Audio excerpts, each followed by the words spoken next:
Hey guys, Moose here. I'm going to be doing another dungeon walkthrough, and this time we're going to go through King's Rest. This is a mythic +14 key that we timed earlier this week. This is going to be raw video footage of me doing the key, and I'm going to go through and analyze my gameplay, tell you some tips and tricks about the dungeon, tell you what I could have done better, how it should have gone down, etc. This week's affixes are Teeming, Volcanic, Tyrannical, and Infested. Alright, so let's get started.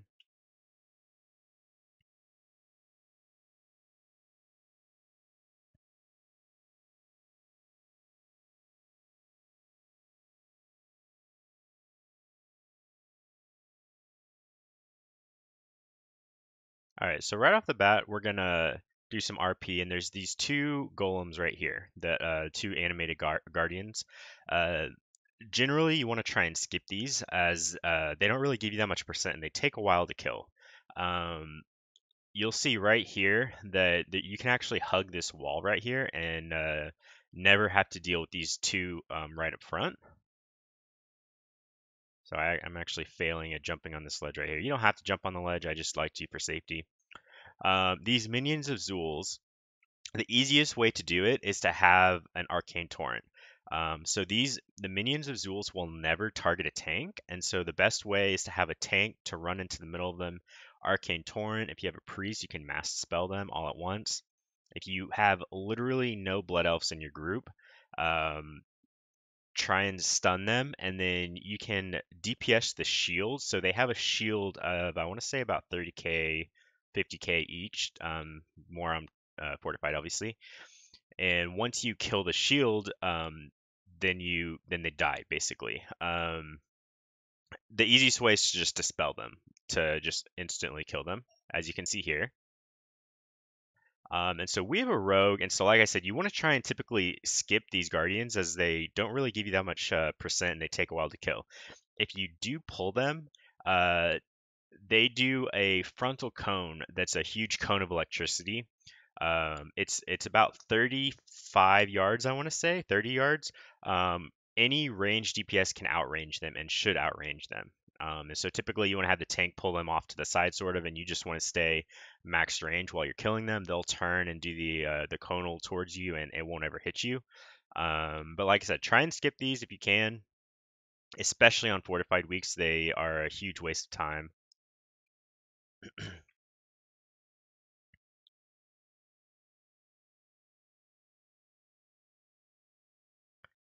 All right, so walking over, we're gonna hit the gong to start the ads in this area.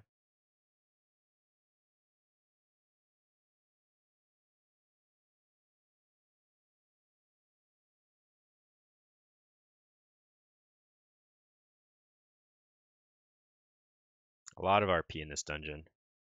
Okay, so typically, try and pull these two together as they're not that big of a deal. Some notable mobs here. The witch doctors. You need to cast. They cast a shadow bolt volley that is crucial. It will basically one-shot you on fortified weeks, and obviously does a lot of damage on tyrannical weeks, regardless, depending on the key level. And so that's the big cast you need to interrupt there. Obviously, interrupt as much as you can.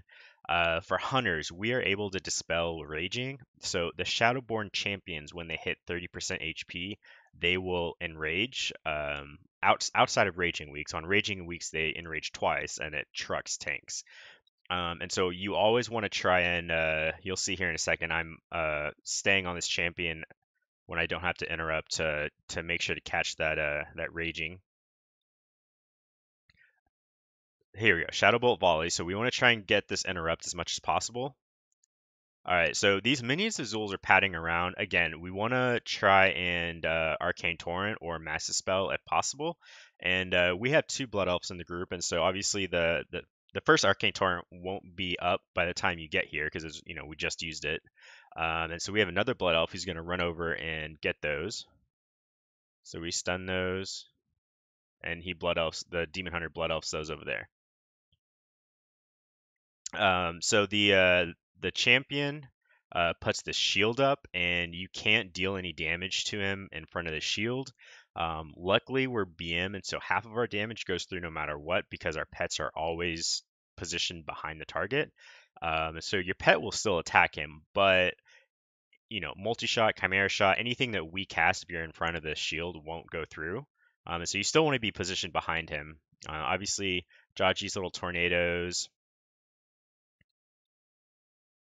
Okay, right there. See how he enraged? He turned like a reddish color. So you just want to make sure to trank him, soothe him.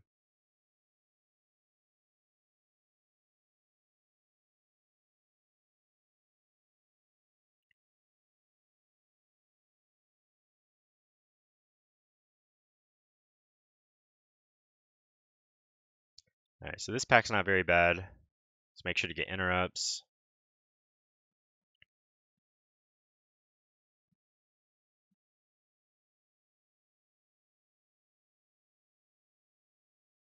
So I'm not actually interrupting very much this key, just because we have a Demon Hunter. He likes to get energy from it, and then we have 2 melee. So between the 2 melee and the tank, they can usually get most of the interrupts. I'm sort of just like a backup.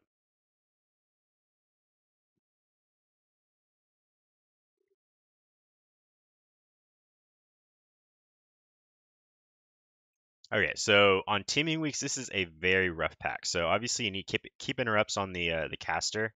There are 2 champions. The tank gets hit like a truck on this pack, and obviously we need to, we have a 10-second cooldown on our enrage or on our soothe rather. So we can only get one raging at a time. And so you sort of have to juggle between the 2 champions here to make sure to get that raging.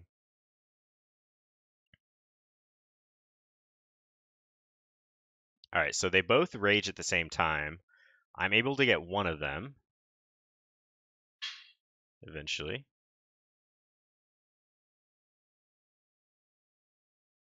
There you go. I do one. So you can see the other one's still raging, and so I'm sort of waiting till my cooldown is up. I'm targeting the raging one, and then I soothe it as soon as possible. And so this is actually really bad pathing. He splits them up. I sort of just stay on this one.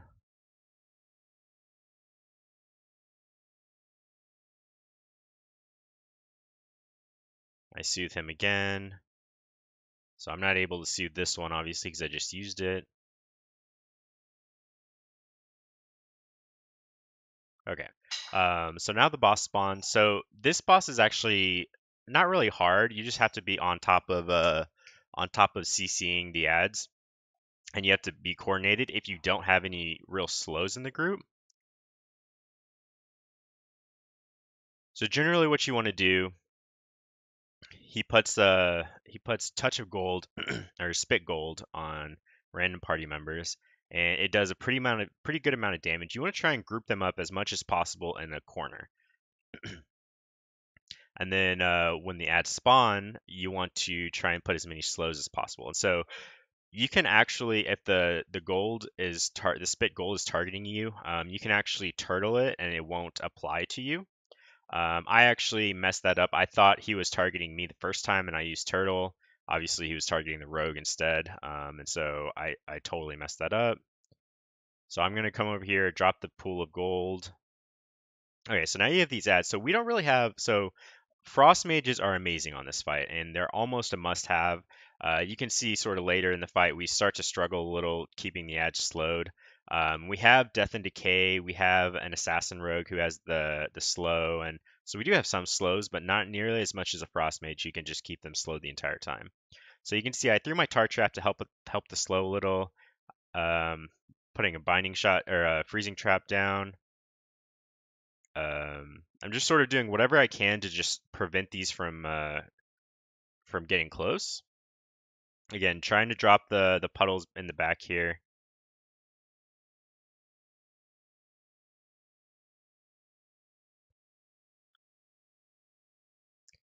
And so we're actually killing the first two ads just to because we don't really have that many slows. So the Demon Hunter messed up right there. He did not run out with the gold, and so that puts a little stress on us in the future. So the big thing with the positioning on these, if you don't have a big slow, is so I use my binding shot there just to keep them all grouped up. The big thing here is that you don't want to tank the boss far enough away so that the ads start to split up. So there's this little island in the middle. You want them to go around the island in the same path. As you can see, they're all going along. You don't want them to start splitting up and to corner you in. That's really when you get into deep shit. And so, right here, we're just keeping them all lined up, trying to slow them as much as possible. Like doing everything we can to slow. We're putting Death and Decay.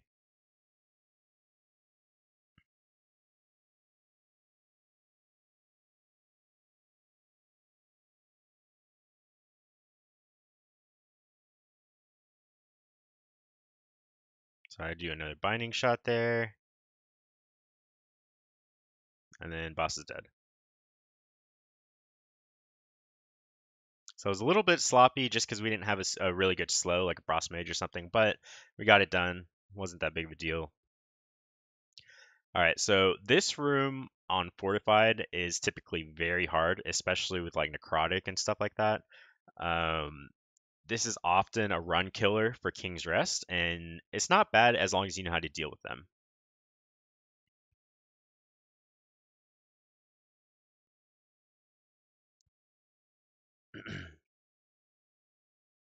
All right, so we're killing the Infested here. So this guy, he obviously just does this whirlwind, and this Queen Wasi just does a mind control, like as what happened right here. The mind control can be dispelled, so you can Arcane Torrent, you can purge it, whatever on the target.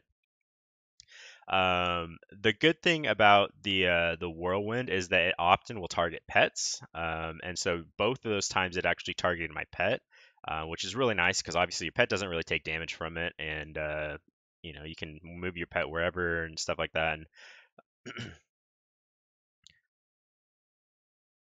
so I get mind control again. Obviously they dispelled me, got me out super quick.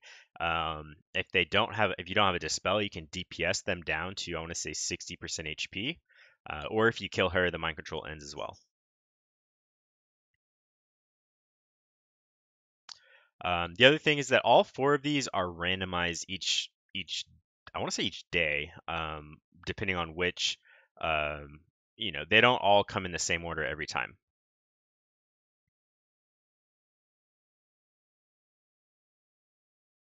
Okay, so this pack can hurt on Fortified. So the guard captain at 2, if you notice, I have a debuff right here, an axe debuff. He throws axes at everyone. This can be line of sighted. So if I wanted to, you can go over sort of to this hallway, and you can actually line of sight that every time he casts it. It hurts on Tyrannical. It's not that bad. On Fortified, it hurts a lot, and so it's very advisable to line of sight that on Fortified weeks. King Rahua, man, I'm so bad with troll names. King Rahua, whatever this dude is, he casts a lightning storm, and so I want to say a 10-yard radius, but it hits people there. You can sort of looked at it for a split second, and it just does a lot of AoE damage. You can grip him and knock him back. So our Death Knight gripped him, and so canceled that cast, and so we didn't suffer any of that damage there.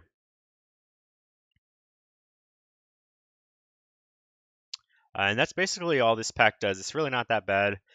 Typically, if you don't have an interrupt for that lightning, the tank just sort of moves the other two mobs out of that lightning, so melee can keep dealing damage to it.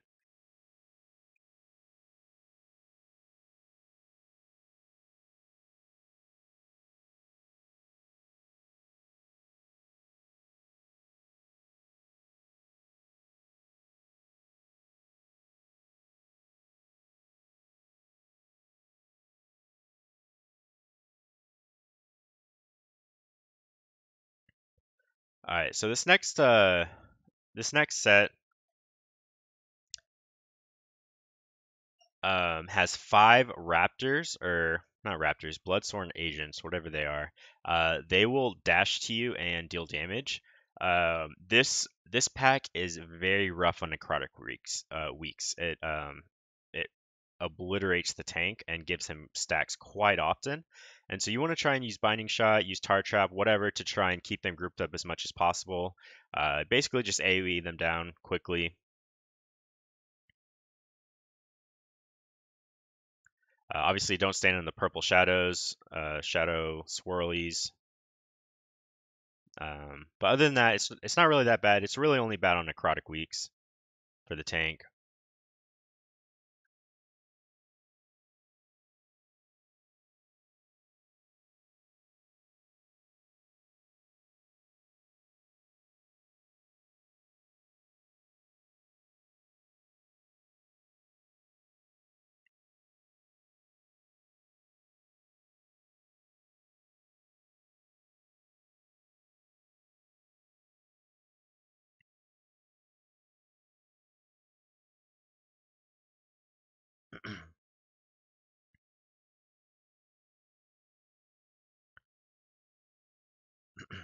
All right, so this pack really isn't that bad.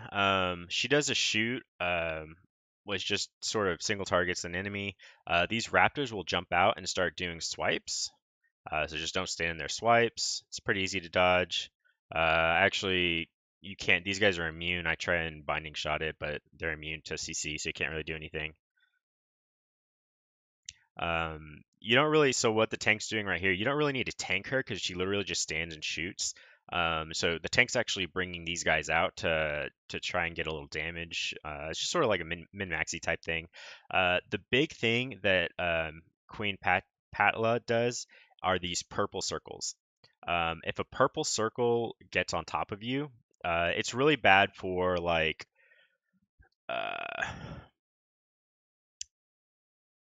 uh, volcanic weeks and stuff like that. This purple circle is a 99% slow, and so luckily we have disengage, and so we're able to get out of it pretty easily. But if it's on, a melee or a caster who can't get out of it, you need to life grip them or something. And affixes such as volcanic, where like if you can't move, there's a volcanic under you, you're gonna get a lot of damage taken. And so certain affixes is really bad here. Um, and obviously it does damage to you in the pool. And so right there, you can see how it was like not moved at all. I turned and disengaged out of it.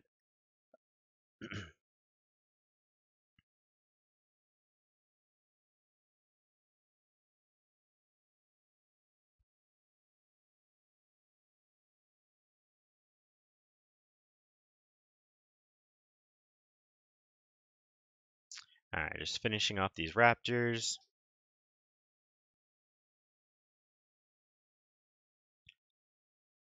So the good thing about King's Rest is that there's not really variability in the routes. It's a pretty straightforward route, all in all. Um, I mean, it's yeah. I mean, there's not really any special tips and tricks in terms of pathing.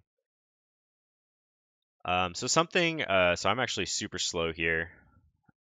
Okay, so this guy, he does this frontal slam. Don't be in front of him.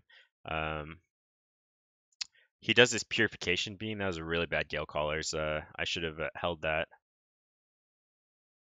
I'm actually being lazy here and just macroed it in to my Bestial Wrath, which you shouldn't do um, for stuff like that. When you just hit Bestial Wrath, then you need to be in a different position.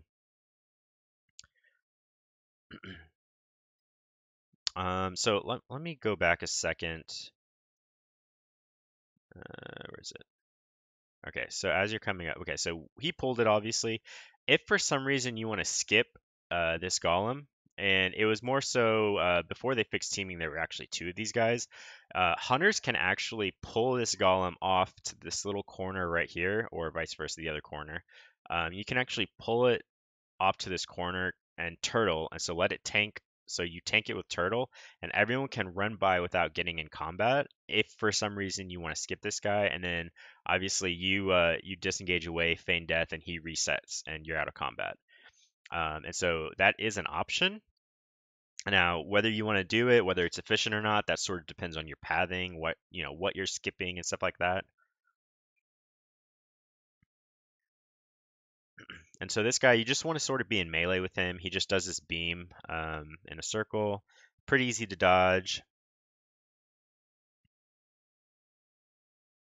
And so right here, I'm not using cooldowns because we're about to do a really giant pull in the next room. You'll see in a second. So I'm sort of saving my cooldowns because I know that.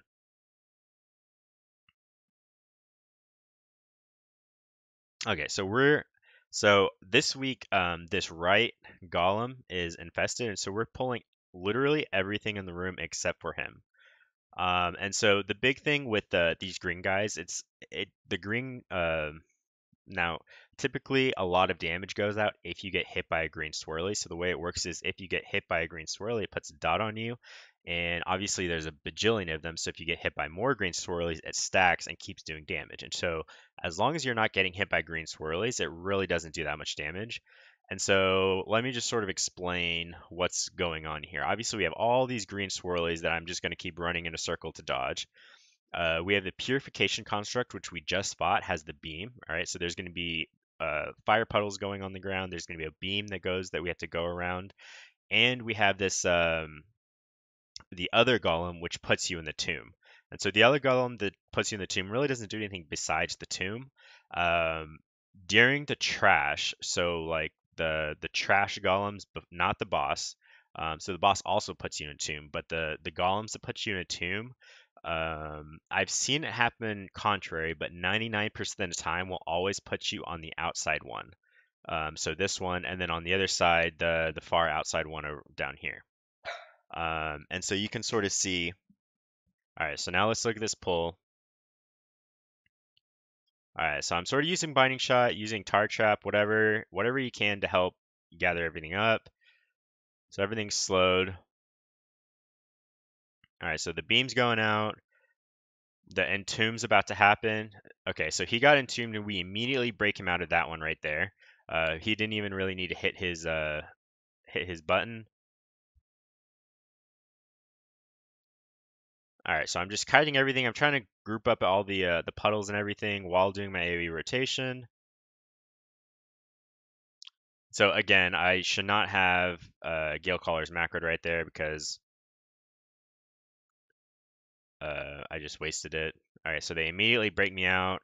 I didn't have to turtle. I just turtle just in case I got hit by anything coming out.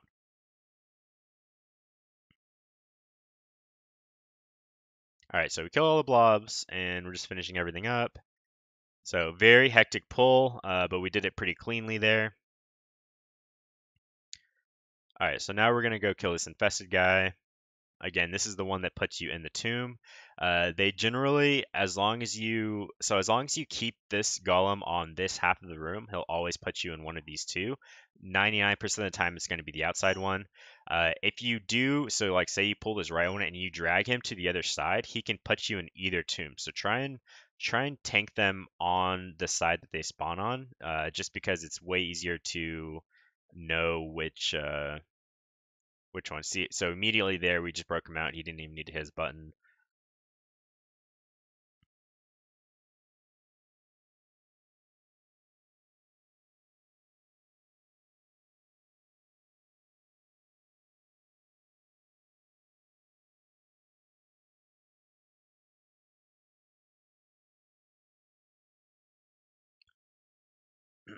All right, so I actually AFK for a second. My mic cord got caught. I don't know if you noticed that, but all right, so about to pull the boss.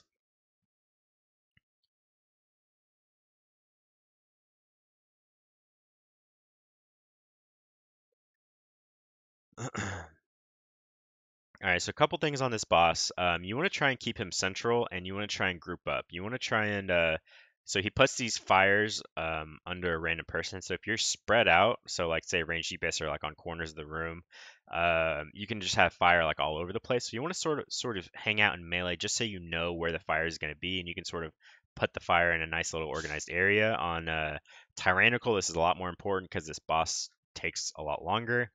The other thing is you want to be central because the entomb. So he can entomb in any one of the four entomb areas, and you sort of want to have dedicated people to go to the left and the right, just to break people out so to not waste enough time.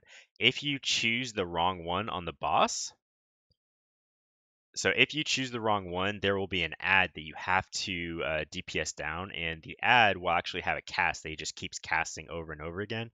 And if the cast gets off, it does a shitload of damage. So don't let that cast get off. Hopefully you never. So see right here, I'm hitting my button, spamming it. They unlock me. You don't actually take any damage in the tomb. The damage only comes from, or I guess the bad part of it is obviously the longer you're in it, the longer you're not killing the boss, and then if you get the wrong tomb, you have that ad. And so drain fluids right here. You can actually feign death this. You need to talk to your tank about which one is better.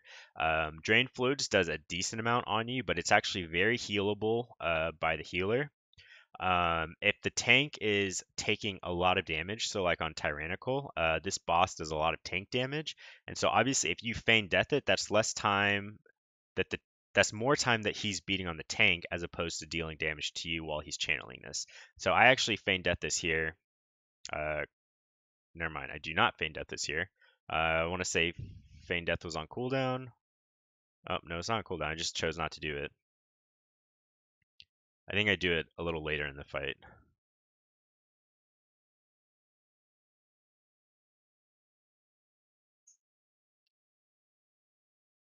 But yeah, pretty simple fight. I mean, you're literally just putting fire down, dealing with drain fluid, and breaking people out of the entomb. You usually only get one or two entomb, so right here is the one I feign death. Yeah, see, I feign death it, cancels it. All right, so we're getting another entomb. So I pre-position myself to get this, in case they are in one of these two. So they're not in one of these two. You can see the boss goes out of range because they're going to the other side. That's fine. You just come back in DPS.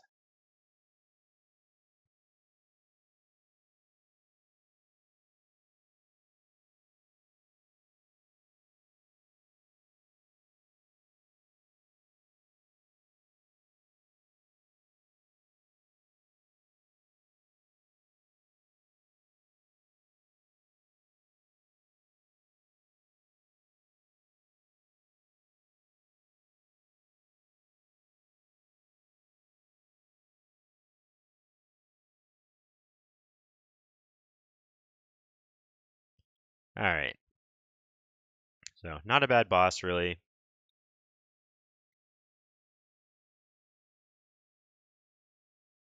All right, so this next room is pretty weird with teaming. Usually there's a lot of trash that you have to clear here. For some reason with teaming, usually teaming means more ads. Well, for some reason, teaming gets rid of all of these ads and there's just one little brute dude here. So these dudes do hit the tank rather hard, but I just don't understand why there's one guy instead of the pack. Regardless, I mean, it's pretty easy to kill him or kill the pack that's there.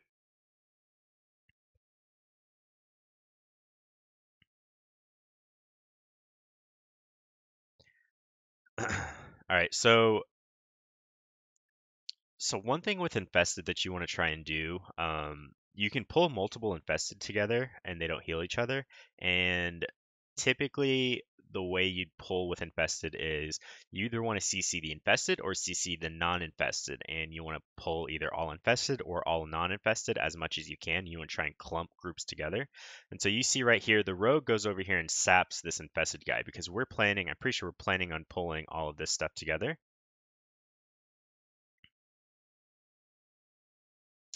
And then the other thing is that these guys, DKs, can mind control these guys and use them as pets. And so I'll show you here in a second the Beastmasters, the one that he controlled here, right here, and there's another one down the hall. These guys do a lot of damage. And so I didn't see that that was repented already, not sapped, repented. Okay, so he decides to just pull this infested. We want to kill the healing totems as soon as they're out. It's not really a big deal since there's only one of them. Okay, so since the brute was there, since the brute was padding back and forth, we actually decided to pull this guy. All right, so we're killing these infested goons. All right, so now we're gonna do a big pack. So this Beastmaster is the most deadly mob in this whole hallway. And so anytime there's a Beastmaster, you always want to focus them down. They have this ability, I want to say it's Poisonous Arrow, that will target a random member. If it does target you, you want to try and make sure no one's in your path because it's a conal targeted towards you. And so if you're a ranged member, it's going to be a very a very wide cone, and so just make sure to either get into melee or make sure no one's within the conal radius between you and the Beastmaster. It puts a very hard-hitting poisonous dot on you and anyone hit. But if a DK mind controls it, they can actually use that poisonous arrow against enemies. And so you'll sort of see him there. So there's another Beastmaster right here. And so we actually pull this. So, oh, I'm sorry. So what you saw there, he actually had a Berserker controlled, and he actually let the Berserker go and got the Beastmaster instead.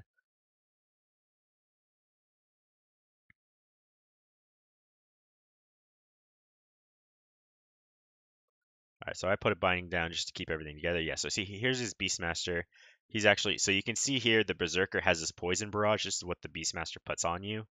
A couple things about these mobs. The Brute just does a lot of damage to the tank, just straight up, and has that circle thing, obviously. The Raptors will jump to people. The Berserker here, this is a big mob for BM Hunters. The Berserker does a conal in front of I don't remember what it's called. It does a conal shaped damage in front of him. Typically, it's meant for the tank, but if the tank is kiting or if the tank runs out of range for whatever reason, it hits the next closest um, melee or pet that's in range.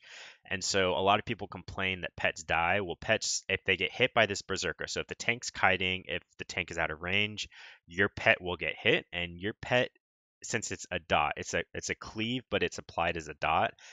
Our pet's AoE damage reduction does not apply to dots, and so your pet will most likely die unless you use exhilaration to heal it, which may or may not be worth. If it's mid pull, it might be worth to keep that damage going.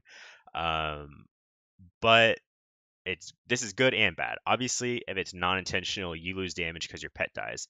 But you can also use this to your advantage if you're big packs like this where the tank's taking a lot of damage. You can actually tell them, hey, just let my pet soak it, because you can res your pet with no penalty, right? And it takes 2 seconds out of your damage, but it's a lot better than your tank dying and everyone wiping. And so you can use it to your advantage, and a lot of tanks do it. I think our tank does it on a later pull down this hallway. I'll show you. So this pull's not too bad. So I actually get hit right there. So we're just killing everything down, willing it down. Yeah, so our rogue got hit by that smash right there.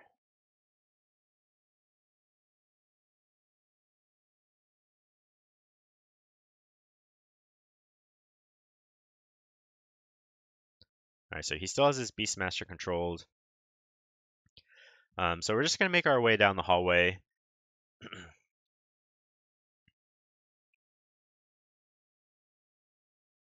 All right, so again, here's another Berserker, which does the melee, the dot to your pet.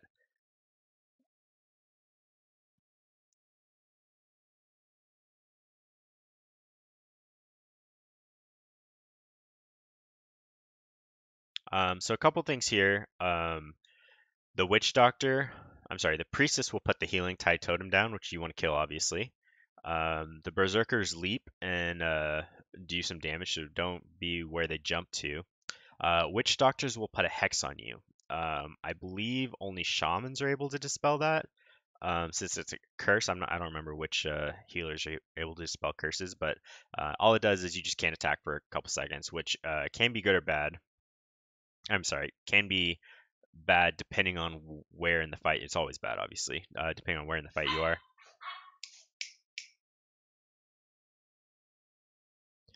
So again, here's another pack. So I'm actually standing in range. So the poison barrage can be gripped. It can be gripped. It can be knocked back. So I actually get hit by it right there. Let's go back a little. All right, so you saw that poison barrage, and so no one was within my little range. So I was the only one that got hit by that. We have a paladin who's able to dispel the poison, so we immediately dispel the poison off of me. But normally that poison hurts a lot.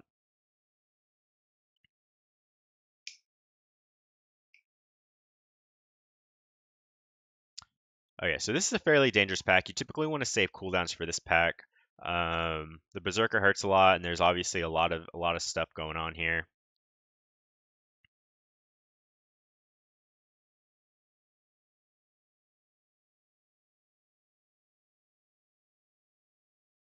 All right, so I get hexed right there. I'm polymorphed. I can't attack. I'm sort of just running in place.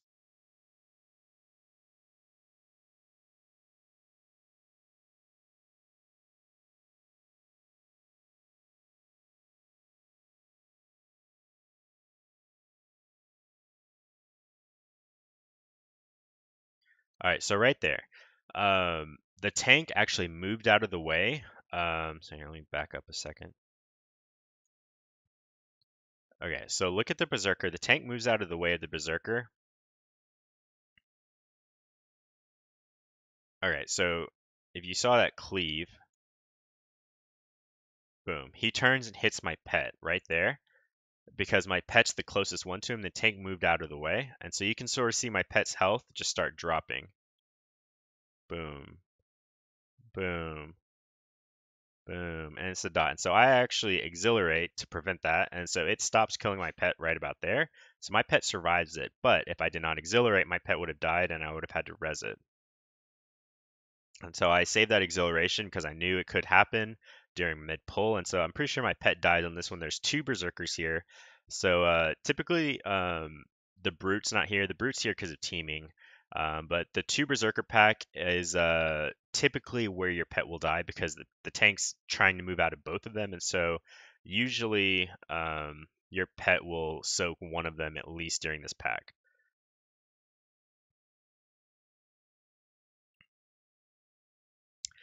The other thing you can do with this pack, if for some reason you want to skip it, obviously you can shroud it. You can also hunter pull. So if you aggro both of them and you go to this corner way down here, or this corner way up here, you can again pull them, turtle. Everyone can run by without getting an aggro or getting in combat rather. Disengage, feign death down the stairs, and they'll reset. You typically want to try and pull this unless you have another way to get back, which I'll talk about in a second. You can actually death run back. Um, but you have to come back up these stairs to get to the last boss. And so if you skip this, you have to have another skip coming back. And so just be ready for that. But this pack does hurt a lot, especially on teaming and fortified weeks. And so sometimes it is advisable to skip this. Just because this, okay, so again, you can see my pet got hit, so the tank moved out of it. My pet got hit. Pet's dead, so I'm forced to res my pet.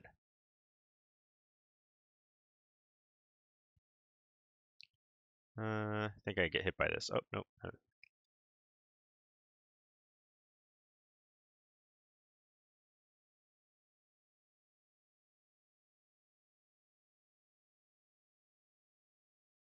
Man, I'm cutting it really close with these circles.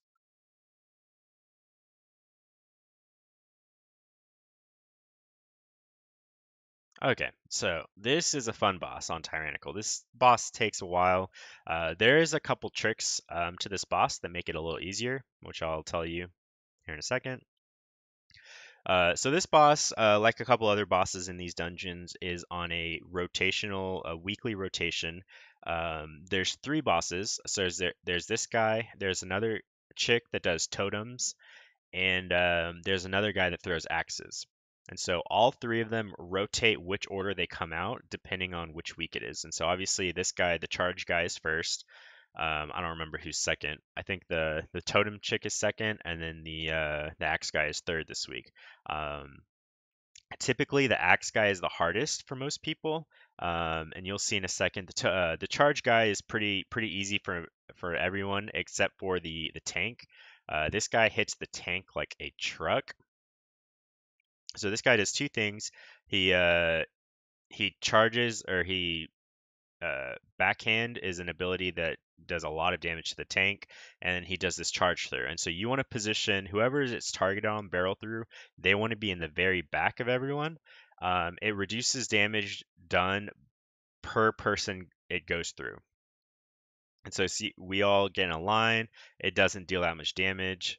Okay, so backhand, this is the ability that the tank gets hit. So you can either kite this, kite this until his backhand is done, or you can just, if you have a cooldown, you can just soak it, barrel through again. So we just get in position. Okay, so a couple things about barrel through. Hunters can both feign death and turtle this.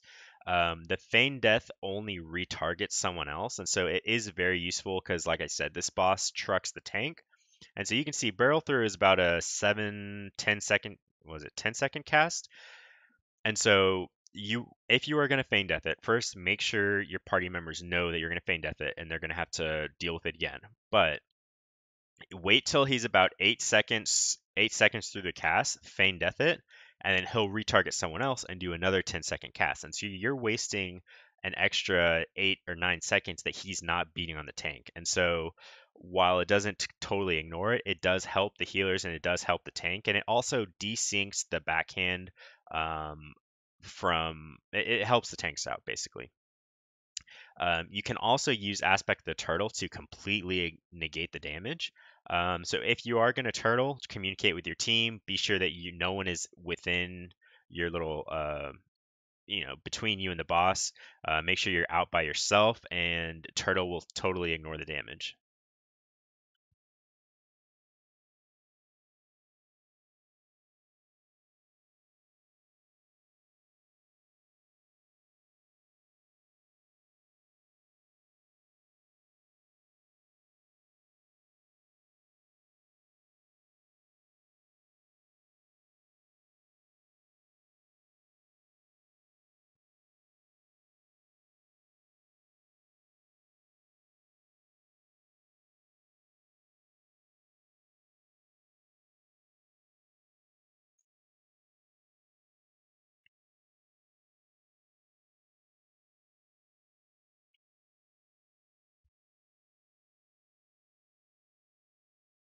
All right, so this guy does a poison barrage and cast lightning bolt.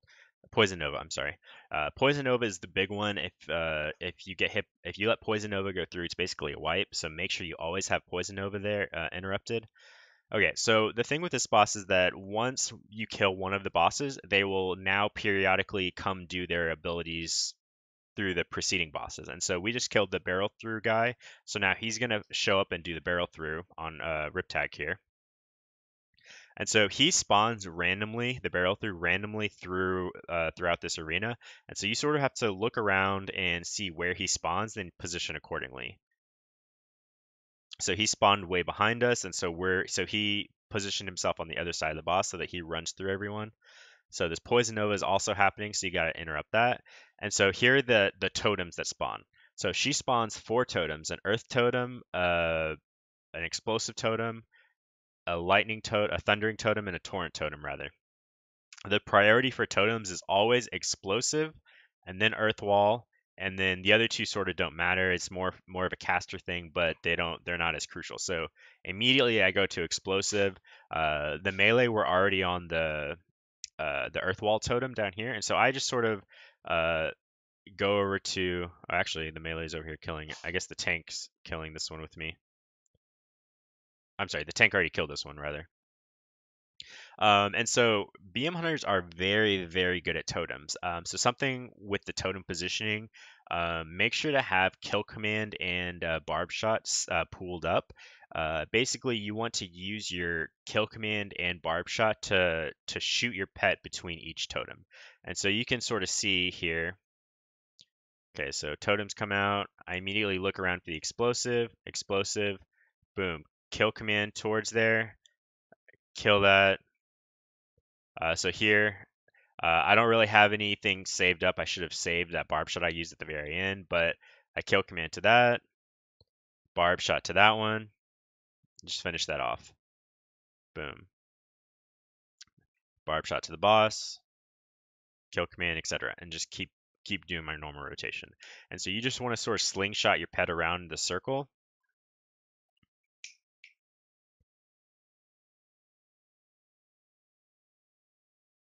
Make sure you get Poison Nova. Again, here's another barrel through. And so I could have turtled this, but I just decided to just stay here. I was already in position.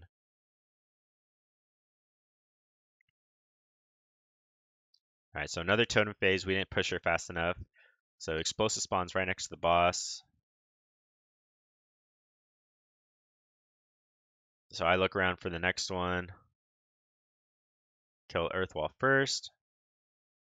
And so since we're so close to killing the boss here, I actually just kill the Earthwall, and then I just go immediately back towards the boss and just start killing it. I think the other melee went ahead and killed the other totems. All right, so now the third boss pops up. This is the axe one. So now in addition to the axes, we have the poison nova that we have to interrupt, and we have the barrel through. All right, so there's a couple way of dealing with the axes. Typically, tanks will either tank them in the center or like off to the side somewhere. I prefer tanks do it in the center.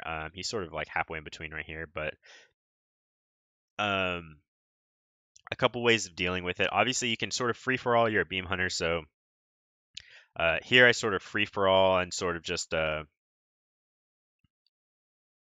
so this is actually a very nasty combo, trying to get in position with all these axes. These axes deal a huge amount of damage, so you do not want to get hit by these axes. Okay, so our DH got hit by the axe, and you can see it does a shitload of damage for 20 seconds. You can sort of look at his HP, and it starts to just chunk him. And so you got to pump heals into someone if they get hit by an axe. So that's really the big thing with this boss.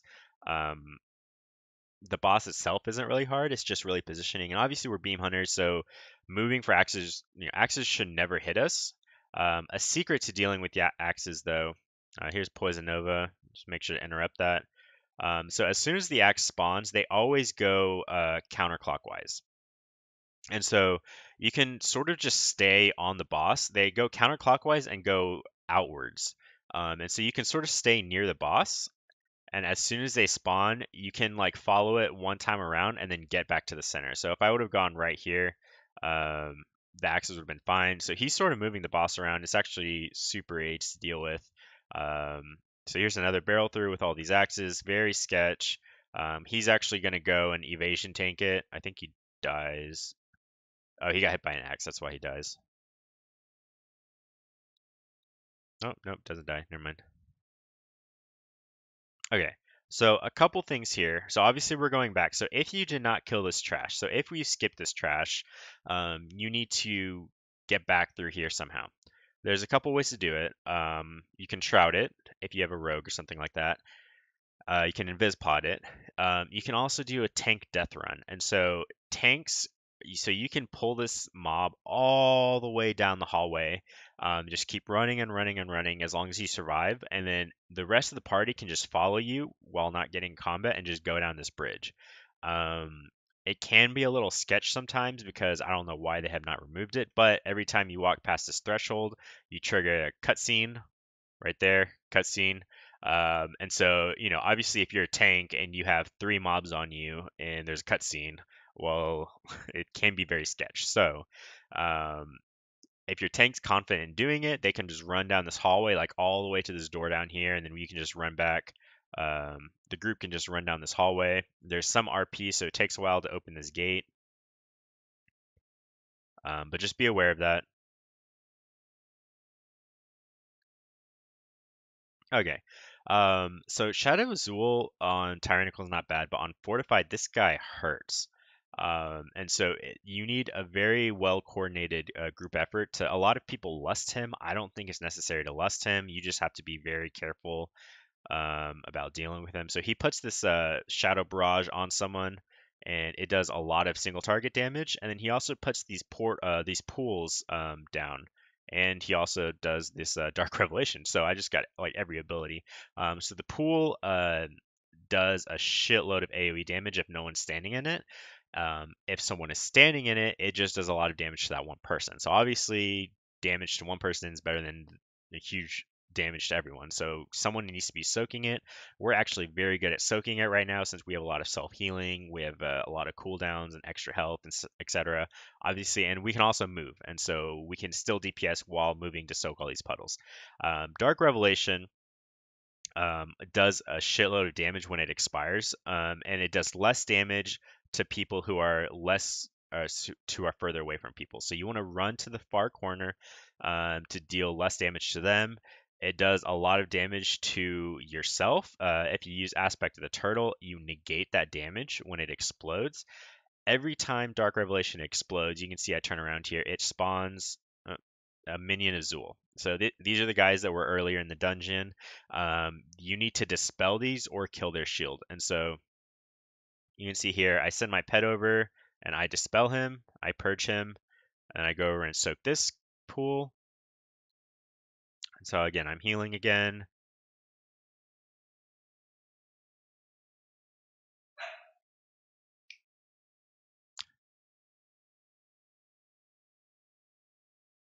So he goes far away with that. That explodes, and we hardly take any damage. All right, so there's another pool behind us. All right, so I soak it, and somehow I get hit by that volcanic, but I needed to soak that.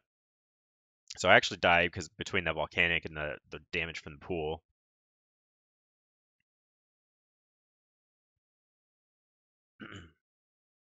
Okay, so this next boss is pretty straightforward. Be careful as soon as you walk into this room. So there's a little RP at the beginning. As soon as you walk past this little line right here, he immediately pulls. So don't go too far unless you're ready to pull the boss. Alright, so waiting till combat. Okay, so now we're ready to go. Alright, so this guy's super straightforward. Phase 1 is just him. Phase 2, he summons a raptor, and phase 3, he summons another raptor. Actually, I guess technically there's 4 phases. So phase 1 is just him to about 90%, and then he summons a raptor. Then you kill that raptor, and about 60% he summons another raptor. And then at 30%, there's stuff starts falling from the ceiling. So really all this guy does is he does Gale Slash, which spawns these little tornadoes, and then he does this Blade Combo on the tank, which does a pretty decent amount of damage to the tank, and he just does these leaps. So if he targets you, you need to basically wait till he's about to Quaking Leap. So wait till he's about to jump, and then you need to move out of the way. So you can use Disengage, you can use Aspect of Cheetah, whatever. So his raptor, you always want to be killing his raptor. So his raptor, they share, well, whatever damage you deal to the raptor also deals damage to him. And so you want to be dealing as much damage to the raptor. And obviously you want to kill the raptor as soon as possible because, you know, two targets deals a lot more damage than one target. So just focus the raptor. All this one does is just leap and do a little swipe. He's pretty easy to deal with. All right, so Quaking Leap. So I sort of wait till he's about to cast, and then I run away. So the Quaking Leap deals more damage the closer you are to the target, and then if he lands on you, it does a shitload of damage. So just make sure to save Disengage. Make sure to be moving when that's target on you. Yeah, I'm just getting all the abilities on me. Make sure to dodge the circles that go around in a circle, or I mean the swirlies.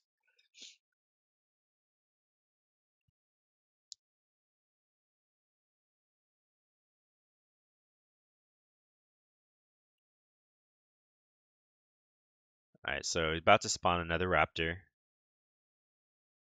All right, so the second raptor always spawns right here. And so okay, so this is the entrance was like right here, right? And so this is the right side of the room. You always want to fight him on the right side of the room. In phase 3, when stuff starts falling from the ceiling, the stuff will always start on this line right here. And it always goes in a circle counterclockwise. And so if you start on this line, which I'll point out here in a second when it starts the last phase, you basically can dodge all of the stuff falling from the ceiling. So this raptor does a little more damage. He basically doesn't really do anything. The big thing that this raptor does is a fear. So stuff like Tremor Totem, you can actually use Aspect of the Turtle to ignore the fear one time, obviously, since it's a 3-minute cooldown. I don't actually do that here, but so you get feared for a little. So that fear can actually wreck the tank if the tank doesn't have any defensives or anything like that up. So you just got to be careful there.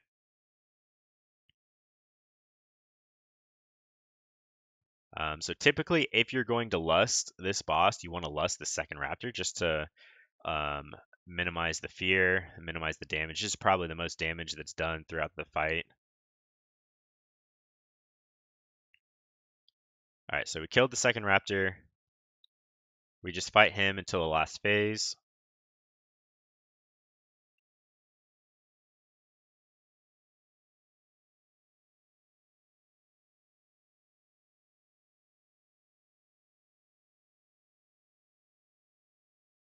Maybe it's 40% he starts the last phase. Okay, so our Demon Hunter died right there. So something I want to say Demon Hunters are the only ones that can do it. If you don't know, Demon Hunters have an ability called Blade Dance. Blade Dance basically gives them an iframe, which means they have an immunity while they're dashing and doing that the Blade Dance itself. And so Demon Hunters, now that they have taunt, you can actually taunt this boss and blade dance the slash that he does. The slash does a lot of damage to the tank. And so, similar how we were able to taunt the slash in Maw of Souls and Legion, Demon Hunters can also do that. And so they taunt and then blade dance the slash and don't take any damage. So he actually messed that up. So he taunted the boss, tried to blade dance, and the boss killed him. Um, but that's what he was trying to do. Okay, so this is the stuff falling from the ceiling. It starts at 40%. I was incorrect earlier.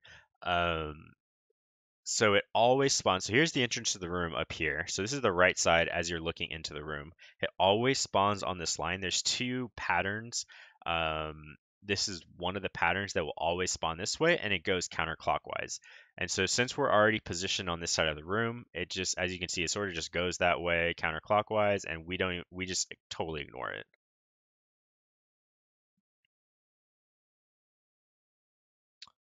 And that's pretty much the fight. I mean, if once you're ignoring that, the other pattern, it basically just hits a part of the room, then hits the other part of the room, and just goes back and forth for a little. It's pretty easy to dodge. Um, and so as you can see, it's coming back around. So we're just going to move over this way a little.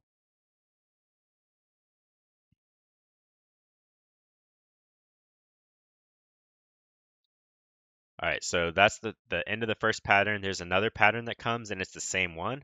And so so you can run through this with turtle.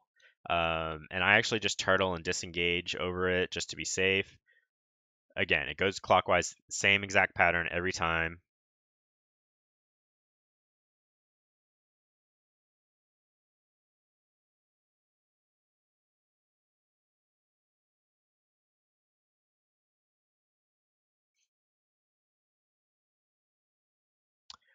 And so this boss actually dies at 1% HP, so you don't actually ever kill him. All right, guys, that is it for this walkthrough of King's Rest. Please follow and subscribe for more Hunter videos and guides in the near future, and thanks for watching.